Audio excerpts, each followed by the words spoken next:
Savoy cabbage and potatoes. It's a technique my grandmother did all the time. You have Savoy cabbage, she did it with Swiss chard.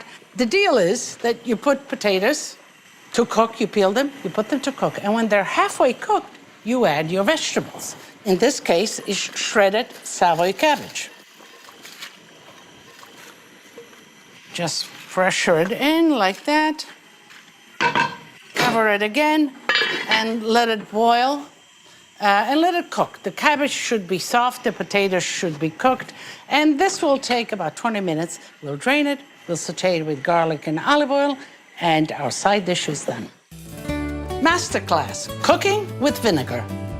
In Italy, the vinegars of choice are red and white wine vinegar, apple cider vinegar, balsamic vinegar, and Saba. Red wine vinegar has a pronounced grape flavor, nice acidity, and is very good in making salads. Apple cider vinegar is milder and brings that great apple flavor to marinades and to light sauces. So remember, now and then, do cook with vinegar. It brings a new complexity, a new acidity to the flavors of your meal. So the cabbage and the potatoes are cooked, are drained, let them drain well. In the meantime, we'll prepare our little flavoring where we're gonna saute it. Garlic, slice the garlic. Just like that. A little bit of olive oil. Get the garlic.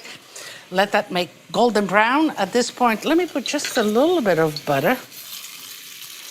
And you just put. So I think it has enough oil and butter. What it's missing is missing some salt. Do I want pepperoncino? Do I want black pepper? Yeah, you can do if you like any of those, but I don't mind it just simple like that. And you kind of rocky mash it. Who doesn't love the feeling and the taste of mashed potatoes? Here I added some vegetables, Savoy cabbage, but still the delight, the feeling, the hominess of mashed potatoes is right here in this pot.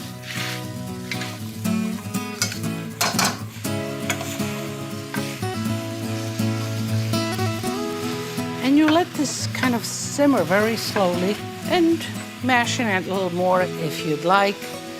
We'll just let it simmer until it's kind of all nice together. Actually, I want to just taste it a little bit to see if we need anything else, maybe more oil, more butter, more salt. Actually, it's very good. But you know, a little bit of olive oil like this at the end is perfect. And this you can make in advance.